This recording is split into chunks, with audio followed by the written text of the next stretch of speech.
Hello students, welcome to class as I try to teach and listen to you guys a bit while I walk outside here in my neighborhood.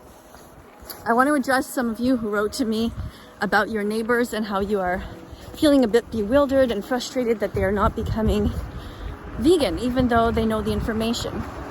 So I completely understand how you feel. I know it's not easy. And all you can do is try your best and to try to keep teaching and to remember that in this vegan phobic world, it takes 100 clicks for people to become vegan. And one of the situations that happened to me, and I'm going to share this with you just to show you that I understand, is that I met a woman a couple of years ago and we just sort of see each other in passing.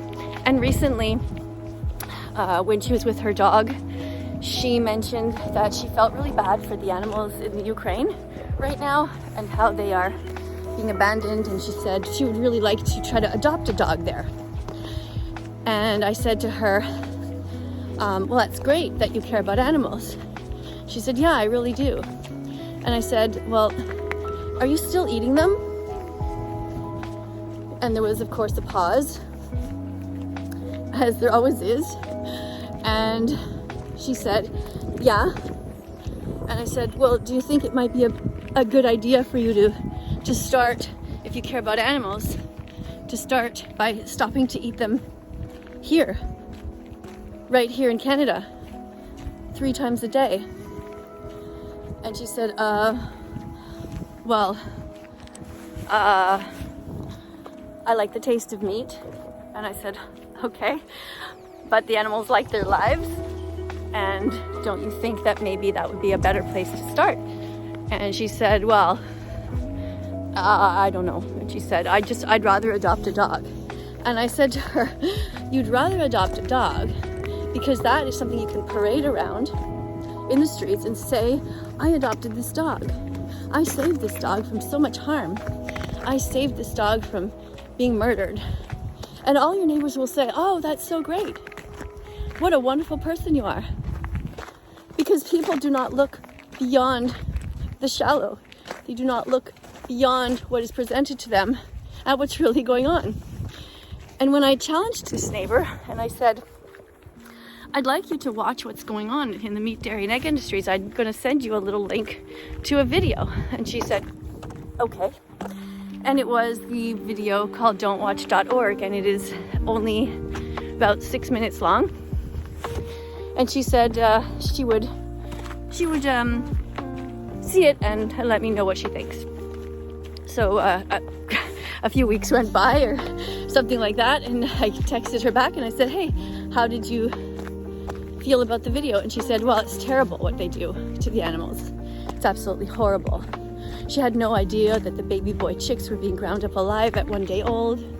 She had no idea that the baby boy cows were being kidnapped and that their milk was stolen. She had no idea that the mother cows were being sexually assaulted and forced to be pregnant. All of it. She didn't know all of it. And she said, you know, it's really terrible what goes on, but I'm not prepared to change my diet.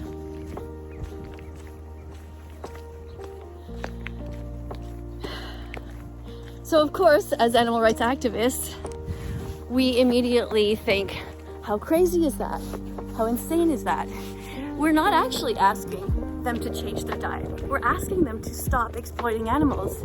And this is what they fail to see. They fail to make that connection. That it really is about the animals. It's not about them. And this has everything to do with all kinds of animal exploitation. So I totally understand you guys when you say that you are frustrated that your family isn't becoming vegan, and I'm going to stress again that you should not try too hard with your own families. There's a lot of ego involved. You should not try to talk even to your neighbors too much about it, because there's so much ego involved. People are suffering from something called cognitive dissonance, where they cannot make the connection between their head and their heart. It's all messed up. They think they are good people. They like to think that they are not as bad as racist, that they don't discriminate, but in fact they do. They discriminate against animals every single day by pointing at some and saying, you are valuable and you are not. And it's unfortunate, but this is the speciesist world that we live in. And that is why I know so many of you are suffering from dystopia, the anguish of being vegan in a non-vegan world. But together, we are here and we can support each other. And the good news is that every day, through our activism, there are always people who reach out and who say, I'm vegan now. And remember, just because somebody isn't telling you that they're going to be vegan immediately, it doesn't mean that they won't change. I have seen amazing turnarounds from people who are really angry and said, I'm so sorry. I was yelling at you. I was mean to you. I swore at you. And then over time, I started to look at what you were talking about. I actually took the time to watch the documentaries, and then gradually I changed. So these changes happen when people have a moment to look at their plates, what's on their plate. They have a moment to really think about the food that they're eating, that it's not food actually, that it comes from violence. And they have a chance to watch a few more documentaries and hear a few more things from other people. Again, it takes 100 clicks to become vegan. It doesn't happen overnight. And the first reaction that everybody has is to fight us, the messengers. And we just have to get used to that. We have to realize, okay, they're not gonna like the message. They're gonna be angry at us. They're gonna try to lash out, and that is all just normal. And in fact, if somebody is actually lashing out, as opposed to being neutral and unfazed completely, it can sometimes be seen as even a better sign, because they are emotional and they really felt it. And if they are capable of feeling things that harshly, that compassionately, then these are going to make the most amazing animal rights activists when we get them on our side. So that was my message for you today. I hope that you guys are going to be okay. Please keep writing me and let me know how things are going. When you have family members that have finally seen the light, let me know. When you have teachers or principals or coworkers who are giving you a hard time, let me know as well.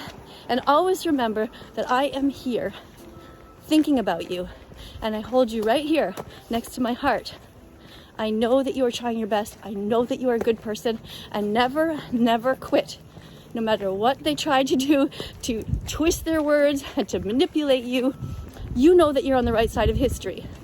You know that looking back, you're going to be so proud of everything that you've done and how you stood up to the bullies. So I'll see you guys all in the next video. And coming up on screen is going to be a video, a couple of videos. So click on them if you like, and subscribe, press the notification bell, and help us get the animals out of hell. Thanks a lot. Bye.